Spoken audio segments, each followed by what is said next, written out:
بسم الله الرحمن الرحيم. الحمد لله رب العالمين والصلاة والسلام على رسول الله. اللهم رب اشرح لي صدري ويسر لي أمري واحلل عقدة من لساني يفقهوا قولي.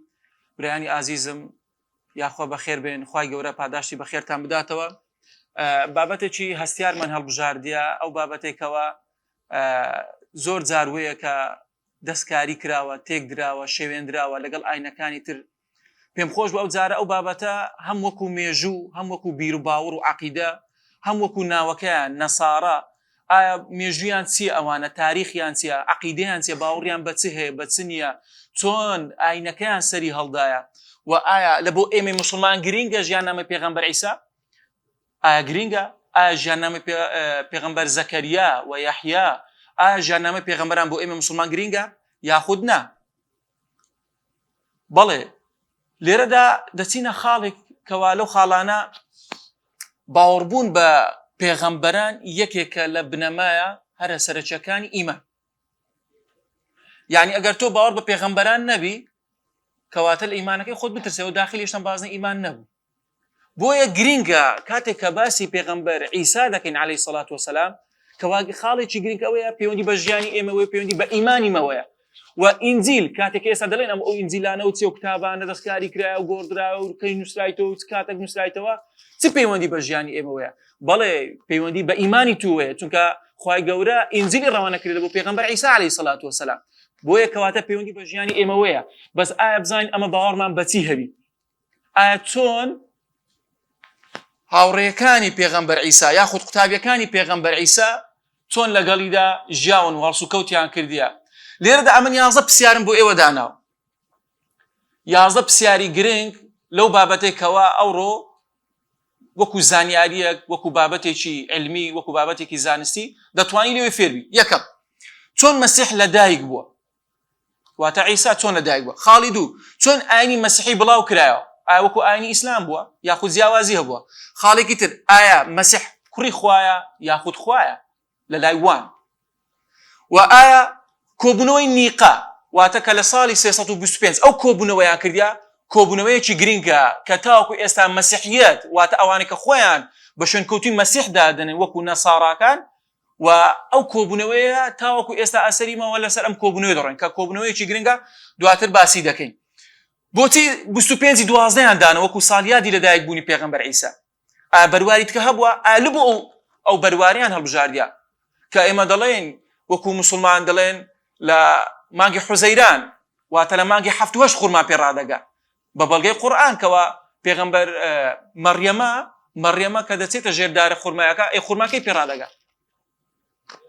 هاوینا نەک زستانە مانگی 12 کەوا وەختی بەفر و بارانە.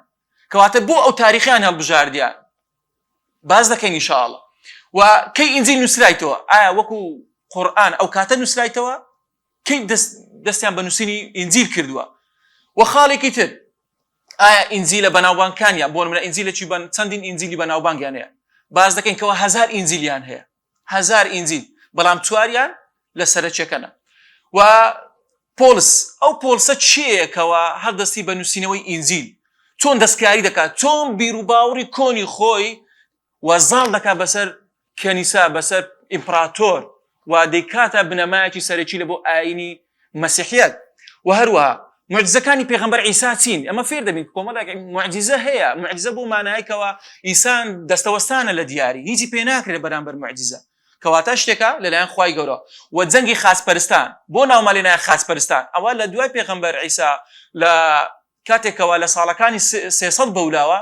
پێیان دەگوترێ خاچپەرست، ئەوانە خاچی دەپەرستن، شوێنی پێغەمبەر عیسا نەکەوتینە. لێ ئەو ناوماڵێنایە خاچپەرستەکان کەواتە لێرە ڕوبەڕووی مسلمانەکان دەبنەوە شەڕێکی 200 ساڵە کە 7 حملەی سەڵیبی ناسراوە کە لەگەڵ مسلمانەکان شەڕ دەکەن. و بۆچی ئیمپراتۆریەتەکانی ڕۆما سەرەتا دژایەتی ئاینی مەسیحی بوون؟ بۆ سەرەتا دژایەتی بوون؟ ئەو پرسیارانەکەوە لەنا ئەو بابەتی ئەمڕۆ بە پشتیوانی خوای گەورە دەگەینە ئەنجام و دەگەینە وەڵامەکان. یعنی پرسیارێکی گرنگی تێدا لە بۆ ئێمە و ئەو پرسیارانەکەوە خاڵی جەوهەرین لە ناو بابەتەکەدا. سەرەتا زنجیرەی پێغەمبەران تەمەشا دەکەین لەو وێنەیە لە ئادەم و تاوەکو محەممەد عەلەیهی سەڵات وسەلام لە وێنەکەدا بوونی هەیە کە دەبینی لە پێغەمبەر ئیبراهیمی ڕا پێغەمبەر محەممەد عەلەیهی سەڵات وسەلام لنوي إسماعيليا كواتا بيغمبر محمد صلى الله عليه وسلم هتاوكو إسماعيل أو بيدا قلت عربي مستعربة واتا لأصل عرب نينا أوانا لأصل عرب نينا وهروا لبيغمبر لإسحاق يعقوب لو يديتو كوملك زنزيري تكي بيغمبراني لدى بيتوا لو أنا نوي لاوي ككري يعقوبيا موسى وهارون وهروها ليوسف يسع مانيا يشوع مانيا لبنيامين يونس بيغمبر مانيا دوات الله يهوذا كأمدن يهوديا كان يهوذا ككري بيغمبر يعقوبيا أو داود وسليمان لداودي أو ابن مالي عمران دي كما باس ابن مالي عمران دكين كأصلي مريم وعيسى لبو ابن مالي آل عمران دقرتوا كسورتي قورة ماني لقرآن بناوي آل عمران صورتك ماني بناوي آل عمران وهروها زكريا ويحيى هردو كان لا نوي بيغمبر سليمانينا او الزنزيري بيغمبر كان كزور غرينغا بيوس اما شارزابين و او اصحترين يانا لو زنزيره بابتي كوالبو بيغمبران دغرتوا او تاكترينو باشترين يانا ليردا خانوادي عمران اگر باسب كاين خيزاني عمران خوي غوره القران ده اواني هالبجارديا هيت صورتك ماني القران ده بناي اهل البيت هيت مان اهل بيت بناي بيغمبري خو خيزانو بيغمبري خو نيتما بلام صورتك ماني بناي آل عمران أو خيزاننا كخواي جورا أواني هالبجاردية واتا أو عائلنا أو خيزاننا كوا زور باكن وزور بناو بانك بونا خاون روشت أخلاق وهروا كسيكي ديندار بونا بو إخواي جورا باسي عندك هذا فرمي إن الله اصطفى خواي جورا اصطفاك واتا أواني هالبجاردية آدم ونوح وآل إبراهيم وآل عمران على العالم خواهي قورا أواني هالبجاردية لنا وخلق داك أوانتنا كل بارزن ديارن زوهرن واتا أوانا قرينجن لبو إيمي مسلمان كخواهي قورا أواني هالبجاردية ليردا خالق من هي آية پیغمبر زكريا لقل مريم تبي ونديه چي خيزانيان بيكتري ويا دلين عمران واتا خيزاني عمران دو كتي هبوا كتي چان خيزاني پیغمبر زكريا كتيشان خيزاني پیغمبر زكريا كتكيتر داچي مريمه كواتا بلشي مريمي كخيزاني دكا واتا زكريا ميردي بلشي مريمه واضحه ميردي بلشي مريمه كدو خشكن واتا دايشي مريم لقل خيزاني زكريا خشك بونا لابن مالي عمران خواي قورا اواني هالبجارديا ولناو عالم وهروها لرشتكي ترمانيا هاوسري عمران ليردا نزرك دكا كواتا نزر لبيج اسلامي دابوني هي دفرمي اذ قالت امراه عمران رب اني نذرت لك ما في بطني محررا ليردا او خيزانا حملي دبي ونزر دكا نزرك اگر بيتو او كوري ببي واتوكو خدمتكاري بيت المقدس دادن وخدمتي بيت المقدس دكا وبو خدمتكاري او بلام ليرة كاتك حملكي دبي ودزانك وكرة وليس الذكر كالأنثى ليرة لوي بديار دك وكوا كتا واتا ليرة زورت مشاكين لهمو وادزيها كان اگر سير كين كرو كت زياوازيها هنا لكم لك بابتي جرين ده بلام ليرة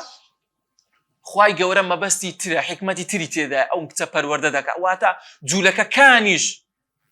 هيس خلاف يكن يتاوكو او كاتك عيسى لدايك دبي قد بختانه كان ابو مريم نكدي بلام كاتك عيسى لدايك دبي او ز بختانه كله ابو مريم دكان كواتا تاكيد لوي كبن ماليكي خاوينه بن ماليك كوا خواي جورا اواني هل بجارديا بلام لير دا كاتك كوا مريم لدايك دبي لقران دا كخواي جورا سورتي چينا بناوي سورتي مريم بلام دي ساندلمو سورتك ماني لقران دا بناوي خزانه كاني پیغمبري خو كواتا ليرا سورتي چي جورا لقرآن دا بناوي سورة مريم خواهي قورا لوي باسي لدايقوني پیغمبر عيسى دكات باسي زكريا دكات باسي يحيى دكات وكوملك پیغمبري تلو سورة دا اماجان بكراو ليردا يحيى يكيك لا پیغمبر كان هر لو سردمه كواتا لو سردمه امالو ما بديار دكوي سم پیغمبر يكبوا زكريا عيسى وهروها يحيى ليردا او سي پیغمبره ليك سردمي جياون واتا يكسان بونه لو سردمي هاوتري بونه بيكا ولو سردمي دا جيانا خيزاني زكريا كاتك زەکەریا دەپارێتەوە لە خوای گەورە کاتێک کە دەچێتە لای مەڕیەم و دەبێنێ مەڕیەم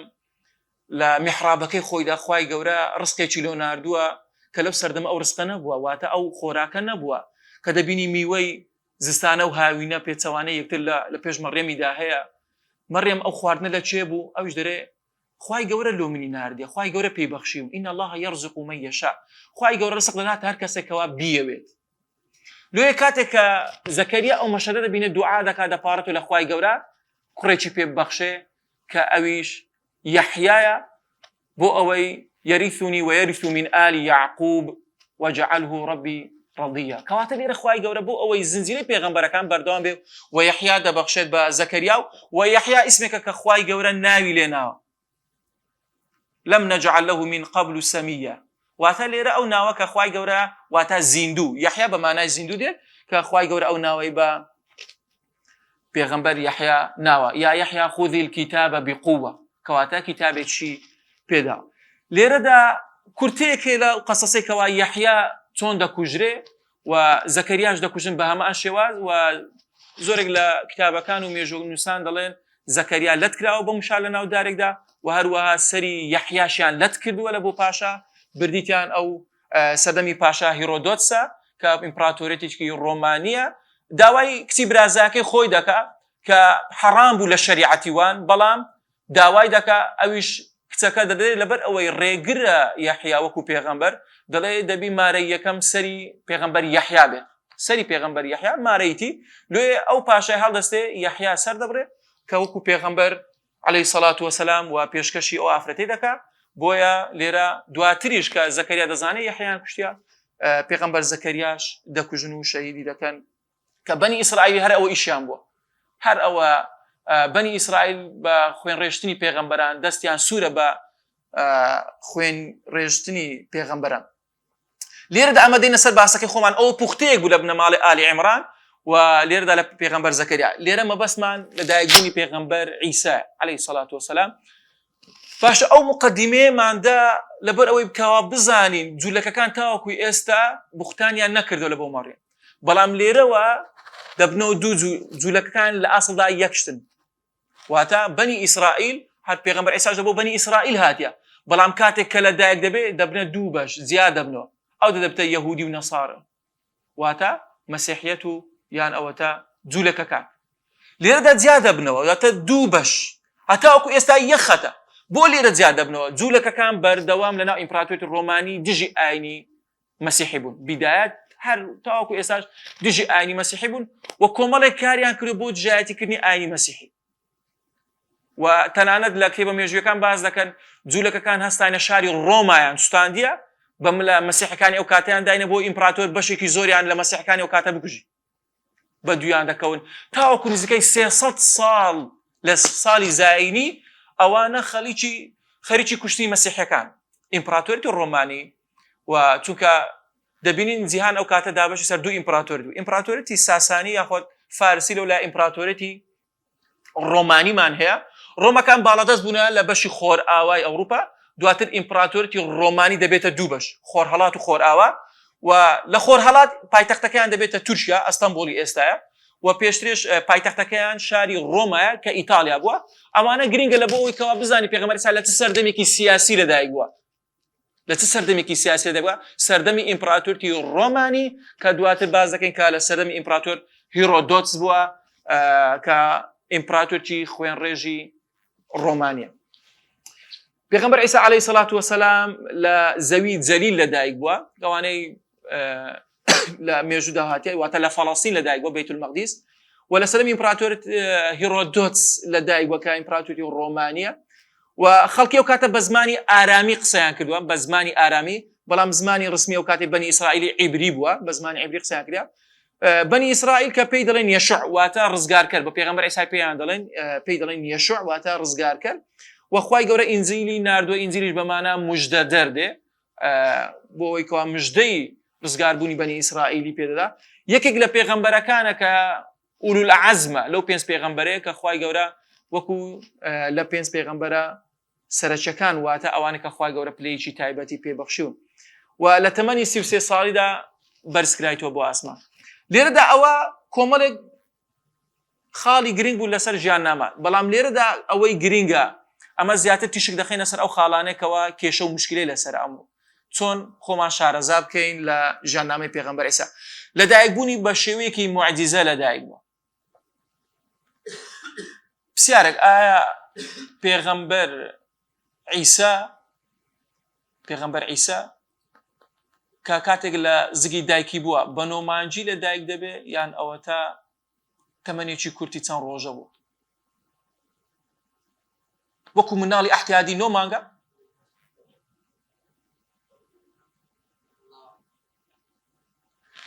لێرەدا لە مفەسرین و تەفسیرەکان باسی ئەوە دەکەن ئایا ئەو مەلائیکەتێکەوە هاتەکەم مەڕیەمی ئاگاداری کردۆ لە شێوەی پیاوێک هاتۆتە لای موژدەی هاتنی پێغەمبەرێکی پێداوە کە عیسای بە منداڵی کاتێک کە لە دایک دەبێ مامۆستا عەلی باپیر لە کتابەکەی خۆی باسی زۆربەی ڕەئیەکان دەکات بەڵام لێرە دەڵێ ئەو ڕەئیە زۆر بەقوت و پەسەندە کە ئەوەیە لە ماوەی چەند ڕۆژێکدا چونکە دەرەسێ ئاەت کە هاتیە هەرسێکی بە فە دەسی پێکردیە ئەوە مانای ئەوە دەداکەوە لە ماوەی چەند ڕۆژێکدا کە موژەی پێدرایە و حەملی بووە ئەگەر بێتون بە 9 مانگی پێغەمبەر عیسا لە دایک بووایە ئەوە دەیانزانی ئەو کاتە مەسیحەکە یانوت ئەگەر 9 مانگ ڕووی لە دەشتێک بکردابە لور لە ڕۆژخۆر هەڵات بکردابە مەڕێم دوور کەوتبە لە قەومەکەی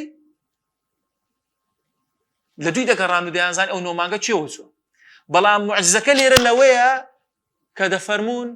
ئەوە کە لە ماوەی چەند ڕۆژێکدا کە خوای گەورە بە ڕۆح القودس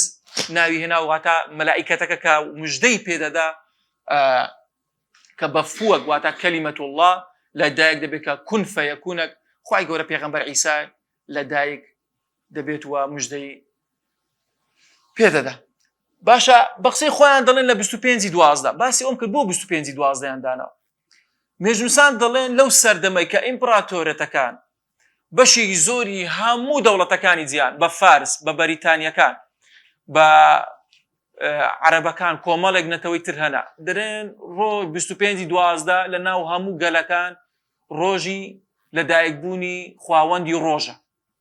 لۆی ئیمپراتۆر ئەو کاتە ئەو ڕۆژەیان دانا بە لەدایکبوونی پێغەمبەر عیسا واتە ڕۆژێکە هەر ئەوەیان دانا لە کۆبوونەکەی کە بڕیاری لەسەر دەدەن 25/12 بۆیە هەندێک لە ئینجیلەکانی خۆیان کە وەکو مەتای وەکو لۆقا کە باسی دەکەن و ڕووداوەکان دەجێڕنەوە ئەسڵەن پێش ساڵیەکی زاینی 4 ساڵ زووتر پێغەمبەر عیسا ناوی تۆمار کرا لە وەکو ناونووسین ناوی هاتووەکو لە دایک بووە ئیمپراتۆر ناوەکانی تۆمار کرد چۆن ئێستا نفوز دەنووسێت تۆمار دەکرێت دەرێ ناوی تۆمار کرا یاخود 7 ساڵ پێش ئەو تاریخەکە ئێستا دایانە یعنی ئێستا نە تاریخەکەی دیارە نە ساڵەکەی بەڵام دێت لێرە کۆمەڵێک ئاهەنگ و بابەتی ڕێک دێخی کە لە 25/12 و سەری ساڵی زاینی و ئەو هەموو مشکلە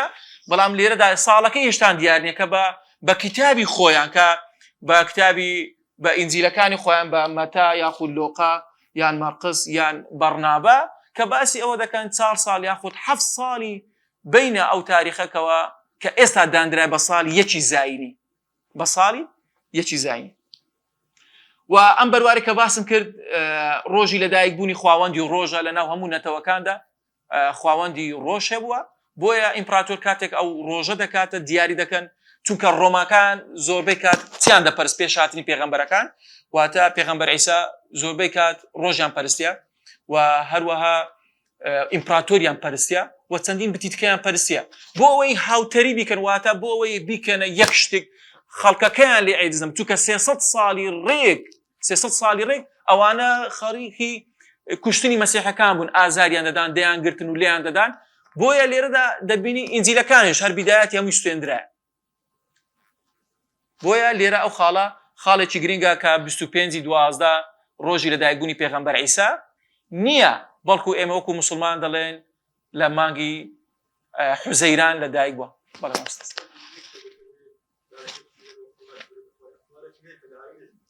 ڕوتەبەن جەنیە ڕوتەب یعنی خورما کەی پێڕادەگا هاوینێ لۆ ئەوان کردیانە مانگی 12 بۆ زستانەی کەواتە لێرە مێژونستان کاتێکەوە باسی ئەو تاریخەی دەکەن دەڵێن ئەو تاریخە بە کتابی خۆیان کەواتە ئینجیل کە کتابی سەرەکی وانە دەڵێن ئەوە لەبەرەوە ئیمپراتۆر ئەو کاتە یعنی قبولی نەدەکرد ئاینەکەی قبول نەدەکرد ئیمپراتۆر هیرۆدۆتس بۆی ئەو بەروارەیان دانە دواتر کە باسی کۆبوونەوەی مەجموع نیقە دەکەین کە لەوێ دەستکاری دەکەن کە تاکو ئێستا ئاینی مەسیحیەت باسی یەکتاپەرستیە هەموو پێغەمبەران هاتینە بۆ پەرستنی خوای گەورە خەڵک ئاگادارکەنەوە بەڵام لۆ لێرە ئێستا ئەوانە دەرن ثالث و ثلاثە سێ خوددا هەیە لەو کاتە لە ساڵی 325 بڕیار دەدەن لەسەر ئەو قەرارە بەڵام تاوەکو ئێستا کە هاتینە ئەو خاڵی دواتر باسی ئەو کۆبوونەوەش دەکەین قالت أن يكون لي غلام ولم يمسسني بشر يمسسني بشر خوای گەورە لێرە کاتێکە باسی ئەوەی دەکە کە مەریەم دەفەرمێ مەس واتە لێدانە مەس مۆبایلەکەم لەمسی تێکسووە مەس بەڵام لێرە خوای گەورە بە کینایی ناتی واتە مەریەم مێردی نەکردووە هاوسەرگیری نەکردووە واتە هیچ هاوسەرگیری چ نەکردووە وەها وەلەم ئەکو بەغیە و کەسیش دەستکاری نەکردو واتە خاوێن بووە بەڵام کاتێکەوە بخۆی بە عیساکە دێنەوە ناو گەلەکەی لەوێ جوولەکەکان لێرە بوختانە چلو دەکەن کەوا دەڵێن ئەوە زینای کردووە و کێشە و مشکلە لە بۆ مەڕێمی دروست دەکەن کاتێکە دێتەوە ناو شار و ئاوەدانی بابزانی ناوی مەسیح لە قورئاندا بە چەندی شێواز هاتیە شێوازەکانی کە 36 جار لە قورئانی هاتیە بە مەسیح هاتیە بە عیسا هاتیە مەسیح و عیسا بن مەڕیەم هاتیە مەسیح و بن مەڕیەم یان ئیبن مەڕیەم یان عیسا بن مەڕیەم بەو لەفزانە وەکو ناوی پێغەمبەر عیسا هاتێکەوەتە ئەو لەفزانە هەموو لە بۆ پێغەمبەر عیسا دەگەڕێتەوە مانای مەسیح دەڵێن چەند مانایەکی هەیە یەکی لە مانایەکان ئەوەیە کە ئیبن عەباس دەفەرمێ ئەو مانای مەسیح واتە دەستی بەسەر نەخۆشدا بێهێنابایە چاچی دەکرد وەکو موعجزەیەکی پێغەمبەر عیسایە و هەروە تەبەری دەرێ واتە پاکبوونەوە لە تاوان سڕینەوەیە لە تاوانەکان دواتر باسی ئەو خاڵەش دەکەین کە ئاریوس چۆن کە باسی پێغەمبەر عیسا دەکا یان ئەوەتە بەخۆیان قەنەعەتیان بە چ هەیە کە چۆن خوای گەورە ئادەمی لە بەهەشت دەرکرد و ئادەم مشکاتە کاتە سەرزەوی عەدالەتی خوای گەورە لەوەیە کە مرۆڤەکان هەموویان تاوانبارن بەڵام دەڵێن لێرە خوای گەورە مەسیح کە کوڕی خۆیتی ناردێتە سەرزەوی بۆ پاکبوونەوەی تاوانەکانی ئینسانەکانە ئەمە خاڵێکە کە باوەڕیان پێیتی و قەنەعەتیان بەوەیە کە مەسیح خۆی کردیتە قوربانی هەموو خەڵکەکان بۆیە هیچ کەسێک ناچێتە بەهەشت لەکنە خۆیان ئیلا ئەوەی دەبی مەسیحی بی لە ئاەتەشی لەسرە دواتر باسی دەکەین مەسیح واتە ڕازگۆ یان ئەوەتە سەفەری زۆر کردووە جێگیر نەبووە لە شوێنێک نازناوەکانی پێغەمبەر عیسا کەلیمەت الله وەکو لە قورئاندا هاتووە بەمانە وشەی خوای گەورەیان کون کە خوای گەورە دەفەرمێ ببە پێغەمبەر عیسا لە دایک دەبێ و ڕوح منه کە ڕوح بەمانە ئەوە فووە دێت کە مەلائیکەتەکە ئاراستەی مەڕیەمی کردەوە پێغەمبەر عیسا لە دایک بووە معجزەکانی پێغەمبەر عیسا عەلەیهی سەڵات وەسەلام کۆمەڵێک معجزەی هەیە لە باسی معجزەکان لەو معجزانە دروستکردنی باڵندە لە قوڕ کە فووی پێدا کردێ و بە ئیزنی خوای گەورە بوویتە ئاژەڵێک واتە ڕوحی بەبەرداکرا بە ئیزنی خوای گەورە زیندووکردنەوەی مردووەکان چاکردنەوەی نەخۆشەکان و هەروەها یەک لە معجزەکانی ئەوەی بەبێ باوک لە دایک بووە معجزەکانی تر ئەوەیە کە دەگەڕێتەوە سەرزەوی کە دوای ئەوەی کە خوای گەورە بە زیندویەتی بەرزی کردیتەوە ئەوەش کێشەیەکی ترە کە زۆر جار خەڵک دەرێ بە مردویەتی بەرزکرایتەوە ئەگەر بە مردویەتی بەرزکرابیتەوە ڕوحەکەی بەرزکرابیتەوە هیچ معجزەیەکی تێدا نییە بەڵام ئەگەر بێت و بە زیندویی بەرزکرابیتەوە ئەوە معجزەیەکە کە خوای گەورە بۆ پێغەمبەر عیسا و هەروەها بەرزبوونەوەی بۆ ئاسمان بە زیندوی و گەڕانەوەشی بە زیندوی لێرەدا ئەو ئاەتێکەوە خوای گەورە باسی ئیعجازی واتە معجزەکانی پێغەمبەر عیسا دەکات دەفەرمێت أني أخلق لكم من الطين كهيئة الطير فانفخوا فيه فيكون طيرا بإذن الله لێرە مفسرین لەو ئاەتە تۆزێک ورد دەبنەوە ئێوەش ورد ببنەوە لەو ئاەتێک کە بزانە باسی ڕوح کرایە لێرە دەفەرمێ كهيئة الطير فانفخوا فيه فيكون طيرا بإذن الله لێرە وشەی بإذن الله هاتیە وأبرئ الأكمه والأبرص واتە چاکردنەوەی نەخۆشەکان و کوێر لە زیگماکیەوە کە ئەو کوێرە هیچی نابینەوە کە پێغەمبەر عیسا چای کردوتەوە و أحيي الموتى بإذن الله لێرە لە مردووی کاتێک کە زیندوی کردوتەوە دیسان بە ئیزنی خوای گەورە ئەو جە معجزەیەکی تر و أنبئكم بما تأكلون وما تدخرون ئەو شتێنەیەکەوە لە ماڵێ هەریان گرتیە و یان ئەو شتێکەوە خواردوتیانە پێغەمبەر عیسا وەکو ئەوەی کە خوای گەورە موعجیزەیەکی پێداوە کە زانیتی لە ماڵێ چ دەخۆن چ هەڵدەگرن و ئاماژەیە کە یەکێکە لە موعجیزانێک کە خوای گەورە بە پێغەمبەر عیسایدا تەرکیزکان ئەو ئاتە جیاوازی ئەو چار معجزەی لە چیدایە چێ پێمان دەڵێ جیاوازی کە دەفەرمێ من الطين كهيئة الطير فانفخوا فيه فيكون طيرا بإذن الله أو بإذن الله لقرأ بلام لا دوب معجزة كانت وأبرئ الأكمه والأبرص أوزا وأحيي الموتى بإذن الله فرموا دەکرێ خەڵک دکتۆرێک نەخۆشی چاکاتەوە دەکرێ بۆ نە کەسێک زانیاری هەبێ ئەتو لە ماڵە چ دەخۆی چ ناخۆی وەنیا بەڵام ئەو دوێ کە پەیوەندی بە ڕوحەوەیە وەکو ئەوەی کەوە مردووەک زیندوو بکەوە ڕوحی بکەیتە بەرێ ئاژەڵک لە قوڕ دروستیکەی ڕوحەکی بکەیتەوە بەرێ بۆ خوای گەورە لێرە لەو ئاەتەی زانایان دەفەرمون زیاتر تەئکید لەسەرەوەی کە بإذن الله کە لە دوی ئەو ئاەتانە داهاتێ شتێکی تر لێرە ئەو ئاەتە شتێکی تریشی تێدایە ويكلم الناس في المهد وكهلا پێغەمبەر عیسا عليه الصلاة والسلام کاتێک لەگەڵ مەڕیەم دەگەڕێتەوە مەڕیەم زۆر خەم دەخوا کە چ جوابی ئەو قەومە بداتەوە لۆیە زانایان دەفەرمون دەڵێن ئەگەری زۆر هەیە کە عیسا بەخۆی ئەو کاتە لە بندار خوڕمایەکە قسەی کردیە نەک مەلائیکەتەکە گوتیە خەمێ مەخۆ واتە ئەمن کومڵێ ئەو ئاوەی کە لە بن پێدا دەڕوا ئاوەکە واتە ئەو ئاوە بخۆوە و پەنجەک بنێ بەو دار خوڕمایە و خوڕماکە دێتە خوارە خوڕماکە بخۆ و بە ڕۆژی بەو وای قسەی ناکەن ڕۆژی زانان دەفەرمون بەشێک لە ڕۆژیەکانیان یانەوەتە عادەت وا بووە قسەیان نەکردووە لە کاتی ڕۆژبوون یان هەندێکشان دەڵێن هەر کاتێک کە ئەوانە بە ڕۆژوو بوونە قسەیان لەگەڵ خەڵکدا نەکردووە کاتێک کە عیسا هەر بە مناڵی وەڵامی قەومەکەی دەداتەوە کە یەکەم کەلیمە کە قسەی دەکات ئەو ئاەتانەی مامۆستا موسا لە پێشەوە خوێندیەوە قال إني عبد الله آتاني الكتاب عبد الله یەکەم موشە عبد الله دواتر باز دەکەین کاتێک ئەوانە ئینجیلیان نووسیتەوە ئەو عبد الله کە لە قورئاندا هاتیە لەوێ دەستکاریان کردو ثالث ثلاثة ابن الله واتە کوڕی خوای گەورە باوڕیان بە سێخوایەتی هەیە بۆیە لێرە کاتێک في المهد وكهلا باشە دوو معجزە هەیە لەو ئاەتەی دوو معجزە هەیە یەکەم ويكلم الناس في المهد مهد يعني صاوا بمنداڵی قسەی کردیا وكهلا كهل بمعنای چی دێ مامۆستا عفوا بەتەمەن باش ئەوان بە خۆیان دەڵێن پێغەمبەر عیسا تاوەکو 33 ساڵی ژیایە دەڵێن بە تاکو 33 ساڵ ژیایە دواتر لە کنەوەیان کوژرایە و سەلیب کرایە پاش سێ ڕۆژکە زیندوو بۆتەوە لە قیامەتێ چاوەڕێیان دەکات لە تەنیش خوای گەورە دانیشتیە و ئەوە فکرەی وانەیە دواتر محاسبەی قەومەکەی دەکات و محاسبەی ئەو خەڵکە دەکات و ڕەوانەی باشتیان دەکات باشە لێرە ئەوان ئەگەر بە خۆیان بڵێن لە 33 ساڵیدا مردیە بەڵام خوای گەورە فەرمی لێرە معجزەیەک لەو ئاەتەیە مەهد معجزەیە کەهلیش معجزەیە معجزەکەی لە چیە واتە کاتێک کە خوای گەورە بەرزی کردەوە دوای ئەوەی کە دەگەڕێنەوە سەرزەوی دەژێتەوە مەهد کە دەفەرمون زانایان لە سەرووی 33 ساڵی و 35 ساڵی تاوەکو 50 ساڵی دەگرێتەوە تەمەنەکە کەواتە هەردووشەکە في المهد وكهلا لأصل الله معجزنا لبو پیغمبر عیسا چونکە هەم بە تەمەنێکی گەورە بە تەمەنی گەورە کاتێکەوە دووبارە دەگەڕێتەوە سەرزەوی و یەکێکە لە بنەمایەکانی ئاین بابزین ئایا نووسینەوەی ئینجیل ئەمە باسی لە دایکبوونەکەمان کرد بەستانەوەی ئەو بابەتانە بەیەکتری پەیوەندی بەیەکتری وەیە لۆ چونکە کاتێک کە پێغەمبەر عیسا لە دایک دەبێت بە شێوازێکی معجزە و بانگەواز دەکات بۆ ئاینەکەی خۆی و تەڵەبەکانی کە 12 تەڵەبەنە و باوەڕیان پێینە و حەواریەکانی ناسراوە کاتێک کە ئەوانە باوەڕیان بە پێغەمبەر عیسا هێنا و شوێنی کەوتن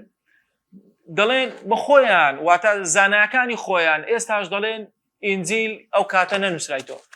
واتە نووسین نەبووە بەڵکو بەزار گواسرایتەوە لەلایەن خەڵکدا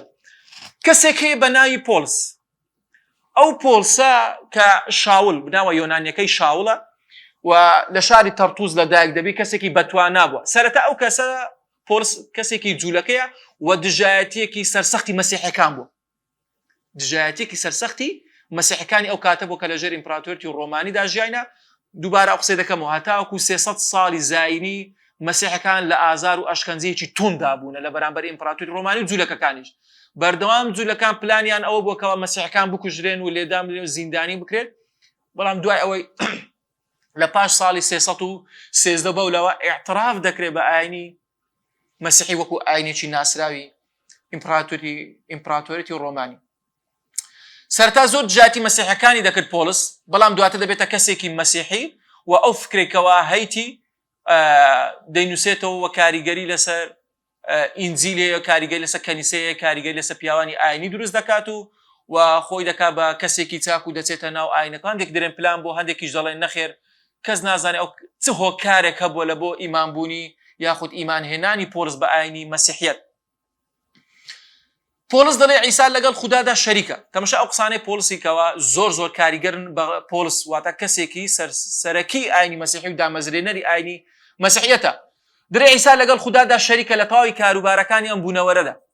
کەواتە ئەوە یەکێکە لە بنەمایەکانی وان یەکێکە لە عەقیدەکانی وان کە پۆلس کە ئەو قسەیە نەقڵ دەکات دەڵێ عیسا شەریکە و هەروە بانگەشە ئەوە دەکات کە عیسا کوڕی خوایە.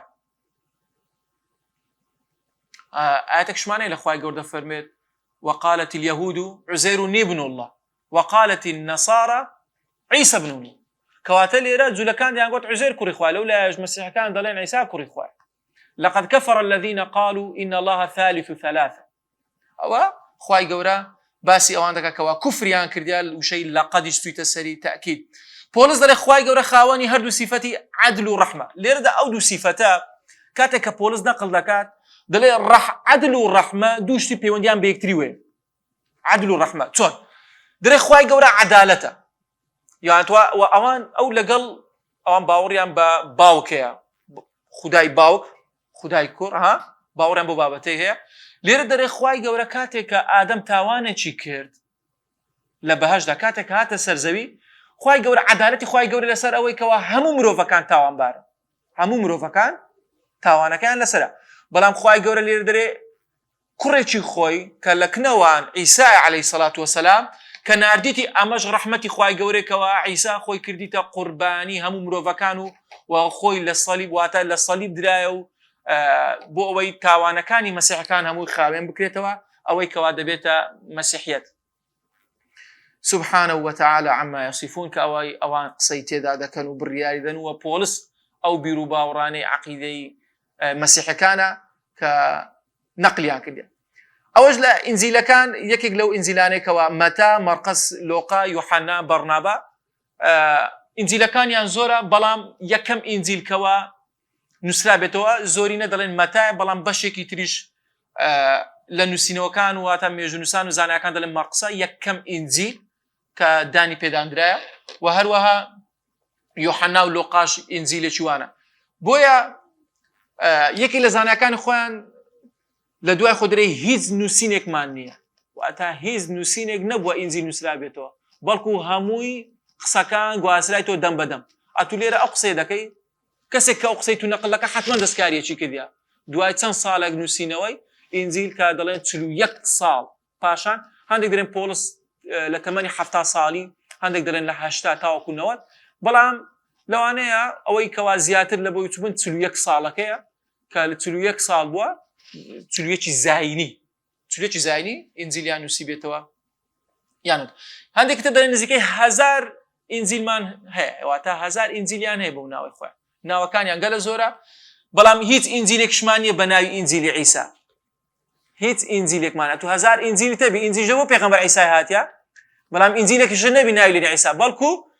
يوحنا إنزيل تشينوسيا متى إنزيل تشينوسيا لوقا إنزيل تشينوسيا أو كسانة كواخوان بقتابي دادنا خوان ببانغواسكاري مسيحي دادنا كخالتيان بانغ داكر لبو آيني مسيحيات هر إنزيل كان بناي خوان داك رقصة كان خوان بلام إنزيل كان دانا بناي بإنزيل بيغمبر عيسى كواتا ليرا أوش كومالي غريفتي تري تدا ليرا كنيسة للايان إنزيلو دروز نكرا كنيسة للايان إنزيلو دروز نكرا بەڵکو بە پێچەوانەوە یعنی ئینجیل وای نەکردێ کەنیسە دروستی بەڵکو کەنیسەوەی کردیا ئینجیلەکان دروستکەن واتە بنووسرێتەوە کەواتە لێرە ئەوەش وەمان لێ دەکا ئەو ئینجیلێکەوە ئێستا لە بەردەستی ئەو خەڵکەیدایە و کە نێژی و ڕۆژی خۆیان دەکەن و على ساس أو بنما وبيرو باوريك واهيتيا كومالي غوران كاري بسرداتي بتاوتي دسكاري كرا لبروي باز دكاين لمرسومي ميلان يكم جارة باش صالي 312 لويرا مرسومي ميلان اعتراف دكا امبراطورتي الروماني اعتراف دكا بويك وآيني رسمي آيني كي بناي آيني مسيحيات آيني مسيحيات تاكو او كاتا اعترافيان بينا كدي هر ليان دانو كشتيان وبدويان كدنو سزنيا كنيا بلام لو مرسومي ميلانا كامبراطور برياده دا وكو اينتي احتيادي لنا اين بلام ليره اوي كوا جرينغا حزدكا كوا بره جماري مسيح كان رويان لزياد بونو بانغوازا كان فراوان بوا ليره دا امبراطور قسطنطينيه يكيك لو امبراطور تاني كوا زور كاريغري بولنا امبراطوري روماني وبرياري جرينغيش دادا دري لصالي 325 لنيقا واتا شارك لتركيا هم يان كودكاتو لو شارك نزيكي 2047 كس كتابه كان باز دكن 2047 كسي مسيحي خركرديتو ولا همو جهاني مسيحي دواتا لهمو جهان او كوا امبراطور روماني بشكي جهاني بدزبوا هم يان خردكاتو او مسيحيه او بياي خو بياي ايني دادن لو بريار ددن ايا توكا كيش زور دروز بو او 300 صالح مسيح تسيا خودي خوي خوايا كوري خوايا سي يعني داچي خوايا مريم خوايا يعني كومال دي مشكله دروز بلا امبراطور هردسي بو صار سكني او كيشي مشكله لو دروز نبي هم يا كودكاتو 2000 كاس لصالي 325 كاتا كميا كودكاتو بياوكي لوي كاريوسا اريوس كسيكي واتا تاك خواي غوري بتاكو تانيا برستيا لنيو كتابەکانی خۆیان باز دەکەن و کەسێکی مەسیحیەتی تەواو گردیا لەو کۆبنەوەیەدا ئەویش بەشدارە باسی ئەوە دەکات کە تاوەکو ئەو ساڵانە بەشێکیان دەستکاری ئاینی منجیلیان دەستکاری کردووە بەڵام هەر لە ئەسڵدا مایە بەڵام کۆمەڵە کێشە و مشکلیان دروست کردێ کە ئایا مەسیح خوایە یان کوڕی خوایە لێرەدا ئاریوس بانگەوازی ئەوە دەکات کە تەواو ئەمە یەک خوامان هەیە مەسیح پێغەمبەرە و تەواو وەکو پێغەمبەرەکانی تر و ئاسای بەڵام لێرە ئیمپراتۆرێت و بەشەکانی تر ئەو پیاوانێکەوە باڵا دەست بوونە لەگەڵ ئەو ڕێیەدا نین چونکە بەرژەوەندی ئیمپراتۆر لەگەڵ قسەیدا نییە ئەویش دەوێت پیاوە سیاسەکانی خۆی وەزیرەکانی خۆی ڕازی کە پیاوانی کەنیسە بەرژەوەندی کەنیسەکان دەربەگەکان دۆڵەمەندەکان ئەو کاتە لە خۆی ڕازیکە هەروەکو چۆن لە 25 یازدا کە کردیە ساڵیادی لەدایکبوونی پێغەمبەر عیسا بۆ ئەوی دەوروبەری هەموو لە خۆی ڕازی بکات بە بڕیارێکی سیاسیانەیدا بۆیە لێرەش بڕیارێکی سیاسیانە دەدات کە دەڵێ ئایا مەسیح کوڕی خوایە یاخودنا لەوێ بڕیار دەدەن کە بەشێک لە خوایەتی تێدایە بەشێک لە خوایەتی تێدایە کە عیسا خوایە بۆیە لەو کۆبنەوەی 318 کەس دەمینێتەوە لەگەر ئەو قسەیە ئەوکانی تر هەموو دەمینێن دەریان دەکەن لەو کۆبنەوەی بەشدار نابن ڕازی نابن بەو قەرارە ئیمپراتۆریەت بەڵام لێرەدا ئاریوسیش پاش ئەوەی ئاریوسیش دەکوژن چونکە هەرچی ئینجیل هەبوو ئەو کاتە ئینجیلەکانیش دەستێنن ئەو ئینجیلەی کە لە بەرژەوەندی ئیمپراتۆر نەبوو هەمیان سوتان واتە ئەو ئینجیلانە کە باسی وەکو عیسای وەکو پێغەمبەر ناساندووە وەکو خوانە یعنی خوای تاک و تەنها کە بۆیە لێرەدا لەو کۆبوونەوەیە هەمویان ئاریوسی دەکوژن لە پاش ئەوە و بڕیاری ئەوە دەدەن بڕیارە گرینکە لەوێ دەدرێت کە عیسا بەشێک لە خوایەتی تێدایە و کوڕی خوایە یان ئەوەتە باوەڕیان بە سێ خوداهینە سەبر لە پاشەوەی چەندین کۆبوونەوەی تکەی لە دوودێ هەر لە سەدەی پێنجەم لە ساڵەکانی 400ەوە نزیکەی 5 کۆبوونەوەی ئەوها گرین دەکا ئیمپراتۆر بۆ ئەوەی بەتەواوەتی یەکلای بکاتەوە ئەو مەوزوعە و هەموو جارش کێشە و مشکلە دروست بە لەسەر خودی کەسایەتی مەسیح خودی کەسایەتی مەسیح باوەڕ ناکەم ئێستا خۆشیان سەریان لە خۆیان دەبچێت کە ئایا مەسیح چییە بەخۆشیان نازان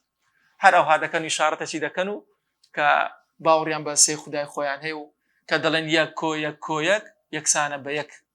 واتە سێ بەڵام یەک قازم حەمەدە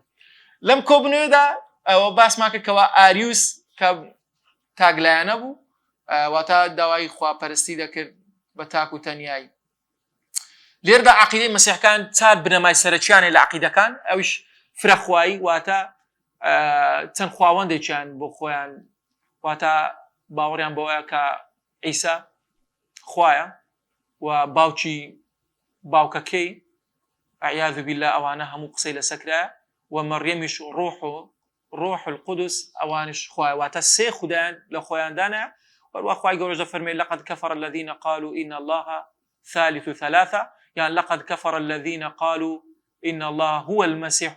عيسى بن مريم أوانا هميان وشي كافر خواي قور لبو يعني بكارنا تونك أوانا هر كسيك بكاتا شريك لبو خواي قورا لدى صلاة خواي قورا أو كافر دبي هلوكو خواي قور وكو مسيح كان كوا باز لكان وقتی خۆی کاتێکە لە قسمی مێژوو 9 ساڵ پێش ئێستا مامۆستایەکمانە و باسی سەدەکانی ناوەڕاست لۆ دەکردین ئێستا دەمی ئیمپراتۆریەتی ڕۆمانی و سەدەکانی ناوەڕاست و چۆن ئاینی مەسیحی بڵاو کراوە یعنی نازانم مامۆستایەکە فێر لە خۆی دەکرد یان فێری لەمە دەکرد دەیگوت کافر نینە مەسیحەکان ئەوانە کافر نینە ئێ مامۆستا کافر نییە خوای گەورە دەڵێ کافرە من تو چی نەبرن کافر نییە لقد كفر الذين يعني پێویست ناکە ئەمە پینۆ پەڕۆیان لەوە بکەی خوای گەورە لە قورئانێ باسی کردەوە و مسلمانەکانیش قورئانی هەردەخینەوە هەتاوەکو مایە و هل لقد كفر الذين ئەوانەی کەوا دەڵێن خوا سێیانە حتما کافرن بە قورئانێکەوە لە بۆ محەممەد و لە بۆ ئێمە نێردراوە کە ئێمەی مسلمان وەروە لە خازدانی عیسا لە کنەوان وایە کە عیسا سەلیب کراوە لە خاز دراوە دوای 3 ڕۆژی تکە عیسا زیندوی بووتەوە و چۆتە تەنیش خوای گەورە و لەوێ تۆ بە ئەستەغفر الله لەکنەوان ئەو بابەتێکە کە زۆر گرینگە شتێکی تریشەیە پیاوانی ئاینی کەنیسەکان هەموو جارێ بەو بیتاقەی غۆفرانیانێ واتە ئەو بیتاقەی کەوا لێخۆش بوون بیتاقەی غۆفرانیان دەفرۆشت هەر دوکانیان دانا دوکانیان دانایە ئەوەی تاوانی کردێ کابرا مەشروبی خواردیە زینای کردێ دزی کردێ زەڵامی کوشتیا دەچۆکن پیاوانی ئاینی و مەسیحەکان کاکە کۆمەڵێک تاوانی کردێ چ بکەین دەمەوێت هاتیمە تۆ بکەم و بگەڕێمە باش بیتاقە چیانێ ئەو بیتاقەیە چ پارە تێ سەر و سامان تێ دەیان فرۆشت ئاتوو بۆ بیتاقەیە کاکە دەمەوێت عەردی بکڕم لە باشتێ بۆ بیتاقەیە دەتکڕی پیاوانی ئاینی کەنیسە لە سەدەکانی ناوەڕاست لە ساڵەکانی 300 400 ئەو بیتاقانەیان دەفرۆشت درە ڕۆژێکیان پیاوێکی گەلە زیرەکە بوو واردیش بووە یعنی سەنەدەکی هەیە ئەو قسەیە دەڵێ دەچێتە کەنیسە و دەرێت چەند بیتاقەتانێ چەند زەویتانێ لە باشتێ هەموو بدەنەمە چەند زەویتانێ بۆ بیتاقانە هەموویان لێ دەکرێت هەموو بیتاقەکان لە پیاوانی ئاینی کەنیسەکان دەکرد کاتێک هەموویانی لێ کڕی ئەو جە هاواری ڕووی کردە خەرچی گوتی بە کەیف خۆتان تاوان بکەن هەموو کڕیان چ دەکەم بکەن واتە ئەوە زەویەکە بخۆم هەموو داگۆ لە خۆتان هەر تاوانی بکەن کەواتە لێرە ئەو کەنیسەکان پیاوانی ئاینی لێرەدا ئاینیان بەکاردێنە بۆ بەرژەوەندی خۆیان و بۆ بەدەستهێنانی پارە و سەروەت و سامان و زۆر جاروێ بۆ ڕازیکردنی ئیمپراتۆر بووە زۆر جاروە بۆ ڕازیکردنی وەزیرێک بووە بۆ پیرۆزکردنی ئیمپراتۆرێتێک بووە بۆیە بە کەیفە خۆیان بڕیارەکانیان گۆڕیەوە لە ژێر ئیمپراتۆریەتی ڕۆمان بەڵام ئەمەی مسلمان کە دەڵێن خوای گەورە لە قورئانی پیرۆزە دەفەرمێت وما قتلوه وما صلبوه ولكن شبه لهم خوای گەورە بەرزی کردیتەوە بەر رفعه الله إليه خوای گەورە پێغەمبەر مەسیحی بەرز کردوێتەوە لە بۆ لای خۆی و بە زیندوێتی بەڵکو ئەوەی کە ئەوان دەیڵێن کە سەلیب کراوە لە خازراوە و بۆ سڕینەوەی تاوانەکانی ئەوان بۆی ئەوانە لە سەری ساڵ دەکاتێک کە ساڵیای دەکەنەوە دوو شەو مامایونیە 31 مانگەی بە دوو شەوی تر ئێستا تەمەشا دەکەی سەری ساڵ بزانە چ خەڵکی دەکەی بە کەیفە خۆیان کچ دینەکەیەوە هەرچی تاوانێک بکەی ئاتوو بۆ شەوی هیچ لەسەر نەنووس چ دینەکە ئەوە دینی مەسیحیەتە بڕۆ مەشروبی بخۆ تاوانی بکە چەندی تاوان کرد ئەو شەوی تەبیعیە کەواتە لێرە لەبەر ئەوەی ئەوان دەڵێن مەسیح خۆی کردە قوربانیمە و ئەوانش بە کەیفە خۆیان بە دنیا ڕادەبێرن و تاوان دەکەن وەروە خاڵێکی تر زیندووبوونەوەی عیسا لە دوای لە خازدانی ئەو یەکێکە لە بنەمایەکانی عەقیدەکانی مەسیحیەت وەروە بە جیهانبوونی ئاینی مەسیحی لە لای مەسیحیەکان یاخود لە لای نەساڕاکان گاورەکان بە کوردی ئەوان کە دەڵێن ئاینی مەسیحی ئاینێک نییە دەبوو بەنی ئیسرائیل هاتیوی بەڵکو ئەوەی پۆلس گوتی دەبێ ئاینەکە لە بۆ گشت خەڵکی جیهان هاتیە لێ لە پاش ئەو قسەیە هەڵدەستن بە بڵاوکردنەوەی ئاینی مەسیحی بە جیهاندا دەستنە ئەمریکا کاتێک لە ئەمریکا دەدۆزنەوە دەچن کۆمەڵێک پیاوانی ئاینی دەبەنە ئەمریکای بۆ ئەوەی بە مەسیحیان کەن واتە بیانکەنە مەسیحی و ئێستاش پیاوانی ئاینی دەنێنە ئەفریقیای بە کەیفە خۆیان هاتینە بۆ ئەوەی ئاینی مەسیحی چووکە دەرەن ئاینێکی جیهانیە نەک تەنها ئاینێکە لە بۆ بەنی ئیسرائیل نهاتۆ بەڵکو ئاینێکە لە بۆ هەموو جیهاندا هاتیە و یەکێکتر لە بنەمایەکانیان دەڵێن هیچ کەس مافی چوونە بەهەشتی نە ئیلا دەبێ ئەوەی مەسیحی بێت وخواي قول القرآن جد فرمي وقالوا لا يدخل الجنة إلا من كان هودا أو نصارى أو أنا أقصانا دا كان بلام هيز بلغتش يعني لسر أقصي دلين تنها أو كسانا دستن بهاشتي كوا كدبيت يهودي بيت يعني نصراني بيت كخواي قول باز دا كان بلام هيز بلغو دليل يعني لسر أقصي كوا دا كان قل هاتوا برهانكم إن كنتم صادقين دوای ئەوەی کە ئاینی مەسیحیەت کە بڵاو دەکەنەوە بە جیهاندا لێرەدا پیاوانی ئاینی زاڵ دەبن بەسەر ئیمپراتۆریەت و ئیمپراتۆریەت لێرەدا ئەو کاتێکە دەبێتە مەسیحی و ئیعلانی ئەوەی دەکاکەوە ئەویش بوویتە کەسێکی ئاینی دەست دەکەن بە شەڕکردن لەگەڵ موسڵمانەکان هەر بۆیە لە سەرەت زانایان دەفەرمون هەر لە سەرەتای بڵاوبوونەوەی ئاینی پیرۆزی ئیسلام لە شەڕی موئتە پێغەمبەر خوا لە ساڵی هەشتی کۆچی یەکەم ڕوبەڕووبوونەوەی موسڵمانەکان و سەلیبیەکان و خاز دروشمەکان ڕوودەدا وهروەها شەڕێکی ترمانێت تەبوکمان هەیە لە ساڵی 15 لە سەردەمی عومەری کوڕی خەتاب وهروەها لەگەڵ ڕۆمەکاندا کەواتە لێرەدا حملاتی سەلیبی دەست پێ دەکات بەڵام کەی بە تەئکیدی ئیشیان لەسەر کردیا هەفت حملەی سەلیبیمان هەیە لە ساڵەکانی 1997 تاوەکو 1291 واتە 200 ساڵی ڕێک شەڕکردن لەگەڵ موسڵمانەکان و داگیرکردنی ناوچەکانی مصر تونس قوستەنتینی واتە دەیانوێت بەشێکی تر ئەو ناوچانە ڕوبەڕووبوونەوەی لەگەڵ سەلجوقیەکان لەگەڵ سەلاح الدینی ئەیوبی لەگەڵ ئەو پیاو چاکانەی خۆمان کە مەشانازیان پێوە دەکەین و بەرگریکردنیان لە خاکی پیرۆزی واتە ئەو خاکێکەوە هەموو موسڵمانەکان تێدا دەژین و لەکنەوەن دەیانگوت ئەو ناوچانە هەمووی خۆمانە بۆیە دەستیان کرد بە شەڕکردن بەو شەڕکردنی کە لەگەڵ موسڵمانەکان نزیکەی ماوەی 200 ساڵی ڕێک شەڕکردن لەگەڵ موسڵمانەکان و بەردەوام بوو کە حملاتی سەلیبیەکانی ناسدایە و ئەو حملانە واتە ئەو هەڵمەتانە کە دەستی پێکرد لەلایەن کاتێک کە لەلا پاپایەک پیرۆز دەکرا دەگوت ئەوەی بستە ئەو شەڕێکەوە بمری ئەوە دەستێتە بەهەشت و زەویەکی هەیە و زەویەکە مولۆویە و هیچ تاوانێکی لەسەر نامێنی ئەگەر هاتووە هەموو تاوانێکی کردبێت کەواتە بۆ قسانە خەڵکیان هەان دەدا تەنانەت لە حملەی یەکەم کە لە ساڵی 1970 ئەنجامیاندا دێتەنها جوتیارەکان و خەڵکی فەقیر وەژارەکانی ڕەوان کرد بۆ شەڕکردن لەگەڵ موسڵمانەکان بەڵام سەلجوقیەکان توانایەکی ڕوبەڕووبوونەوەی بەهێزیان هەبوو لەگەڵ خاچپەرستەکان و دواتر ئاخیر حملەی سەلیبیان لە ساڵی 1991 بووە ئەم حملانە بەردەوام دەبێت بەرەو هێرشکردن بەرەو ناوچەکانی موسڵمانەکان و بەڵام الحەمدولله زۆربەی هەڵمەتەکانیان شکستینە زۆربەی کات ئەو هەفت حملەیە ئەو هەفت هەڵمەتە هەر خودی خۆیان بەشەر هاتینە ناو یەکتری و مشکلیان دروست بە جارو ئیمپراتۆریەت لە ڕۆمای ڕاهاتیە لە تورکیا لە ئەستەمبۆلی ئێستا لە قوستەنتینیە کە پێی دەوتە ئیمپراتۆریەتی بێزەنتی چونکە ئیمپراتۆریەت دابەشی سەر دوو بەشی سەرەکی بوو هەر لەوێ مشکلی لۆ دروست دەکرد و نەیدێش داخل بی و تەنها بوونە کێشەک بەسەر ئیمپراتۆریەتی بێزەنتی ئەو کات لێرەدا کۆتایی بە بابەتەکەی خۆمان دەینین بەڵام لێرەدا پێویستە نیەتی خۆمان خایم بکەینەوە کە خوای گەورە لە قورآنی پیرۆزە دەفەرمێن بسم الله الرحمن الرحیم قل هو الله أحد الله الصمد لم يلد ولم يولد ولم يكن له كفوا أحد أما عقيدة إيمية أو عقيدة كأوانة دان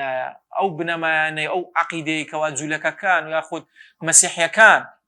جولك كان يجرولك جريجانا ولا نسينا وإنزيل كان بويا أمانة هميان دستي بالانا وجاتي أو إنزيلك إيسا لبردستيانا و باوەڕ بۆ ئینجیلە هەیە کە لە بەردەستیانە بۆ هەموو خەڵکە بۆ هەموو دەستکاریکردنی ئیمپراتۆریەت و بۆ هەموو کۆبوونەوەی لەسەری کرایە و بۆ هیچ نووسینێک نەبوو ئەو کاتەکە ئینجیلیان لەسەر نووسی بێتەوە یان ئەوە تا پۆلس کە کەسێکی جوولەکە بۆ دەستی هەبوو لە نووسینەوەی هیوادارم توانی بێتم سوودێکم بێ ئەوە گەیاند بێت سبحانك اللهم وبحمدك أشهد أن لا إله إلا أنت أستغفرك وأتوب إليك